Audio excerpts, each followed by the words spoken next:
ఉగాండాలో ఒక వింత రోగం వచ్చింది. మనుషులు ఊరికే షేక్ అయిపోతుంటారంట. వాళ్ళ చేతుల్లో లేకుండా అన్‌కంట్రోలబుల్‌గా వాళ్ళు షేక్ అవుతుంటారు. వాళ్ళు ఆగాలన్నా ఆగలేరు. దాని పేరే డింగా డింగా. ఇదొక డాన్సింగ్ వైరస్ అంటున్నారు. దేనివల్ల ఇదొస్తుంది? ఎందుకొస్తుంది? కారణాలు తెలియట్లేదనమాట. ఉగాండాలో గ్రామీణ ప్రాంతంలో ఇది స్టార్ట్ అయింది. ఆ తర్వాత కొద్ది వారాల్లోనే పట్టణాల్లో, చుట్టుపక్కల ప్రాంతాలకి చాలా ఫాస్ట్‌గా ఇది సోకుతోందనమాట. చాలా ఫాస్ట్‌గా ట్రాన్స్‌మిట్ అవుతోంది. దాంతో దీని గురించి ఆ చుట్టుపక్కల దేశాలకు కూడా ఇది పాకుతుందేమో అని చెప్పి ఒక భయం పట్టుకుందనమాట. ఇదొక హెల్త్ క్రైసిస్‌గా మారొచ్చని చెప్పి ఆందోళన చెందుతున్నారు. దీన్ని డింగా డింగా అంటారు. దానికి కారణం లోకల్ లాంగ్వేజ్‌లో ఉగాండన్ లోకల్ భాషలో డింగా డింగా అంటే డాన్సింగ్, షేకింగ్ అనమాట అర్థం. ఈ షేకింగ్ వల్ల అన్‌కంట్రోలబుల్ ట్రెమర్స్ మనిషికి వస్తా ఉంటాయన్నమాట.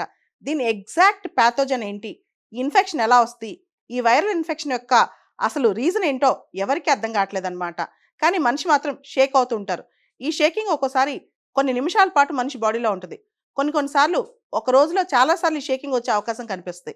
అయితే ఈ షేకింగ్ జరుగుతున్నప్పుడు మనిషి చాలా ఎగ్జాస్ట్ అయిపోతాడంట. టైర్డ్ అయిపోతాడనమాట. అంటే కొంతమందికి ఇక్కడ ఓవర్‌వెల్మింగ్‌గా చాలా ఎక్కువగా ఎగ్జాషన్ వచ్చేస్తది.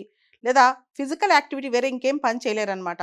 ఇంకొన్ని సందర్భాల్లో మనిషి ఇలా షేక్ అయ్యి చాలా వీక్ అయిపోతుంటాడు. అసలు కదలలేడు. కొంతమందైతే నడవలేని పరిస్థితిలోకి వస్తదంట. బాడీ నడుస్తున్నట్టు ట్రెంబుల్ అవుతున్నట్టు, కదులుతున్నట్టు ఆ ఫీలింగ్ వస్తది.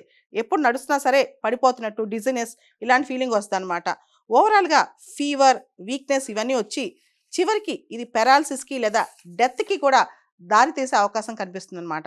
దీని యొక్క మేజర్ సింప్టమ్స్ ఏంటంటే అన్‌కంట్రోలబుల్ బాడీ షేకింగ్. అసలు మనం కంట్రోల్ చేయలేనంతగా మన బాడీ షేక్ అవుతూ ఉంటదనమాట. నియర్లీ ఇంపాసిబుల్ అనమాట కంట్రోల్ చేయటం అనేది. తర్వాత ఫీవర్, జ్వరము, విపరీతమైన వీక్‌నెస్ వచ్చేస్తాయి. ఇంకా మిగతా సింప్టమ్స్‌లో బ్రీతింగ్ కష్టం. అంటే ఊపిరి పీల్చడం కష్టము. మిగతా సింప్టమ్స్‌లో ఊపిరి ఆడకపోవటం, దగ్గు రావటం, బాడీలో ర్యాషెస్ రావటం, చెస్ట్ డిస్కంఫర్ట్ రావటం ఇవన్నీ అన్నమాట. డిజినెస్, కన్‌ఫ్యూజన్, ఫెయింటింగ్ సడెన్‌గా పడిపోవటం ఇవన్నీ కూడా జరుగుతుంటాయంట. ముఖ్యంగా ఈ డింగా డింగా వైరస్ ఎవరైతే ఈ వైరస్ సోకిన వాళ్ళతో క్లోజ్ కాంటాక్ట్‌లో ఉంటారో, చాలా దగ్గరగా ఉంటారో వాళ్ళకి కూడా వస్తాయంట. దీనికి సంబంధించి ఎగ్జాక్ట్ మెడికల్ ట్రీట్మెంట్ ప్రోటోకాల్ కూడా లేదు.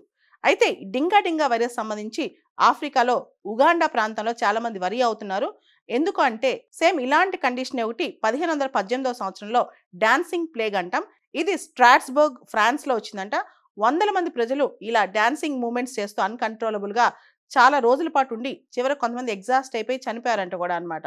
అయితే డింగా డింగా వైరస్‌కి ఆ డాన్సింగ్ ప్లేగ్‌కి డైరెక్ట్‌గా రిలేషన్ ఉందో లేదో ఇంతవరకు ఎవరు చెప్పలేకపోతున్నారు. కానీ ఒక ఇమాజినేషన్‌లో మాత్రం ఆ పాత రోజుల్లో వచ్చిన డాన్సింగ్ ప్లేగ్‌కి, ఈ డింగా డింగా వైరస్‌కి ఏమైనా సంబంధం ఉందేమోనని భయపడుతున్నారనమాట.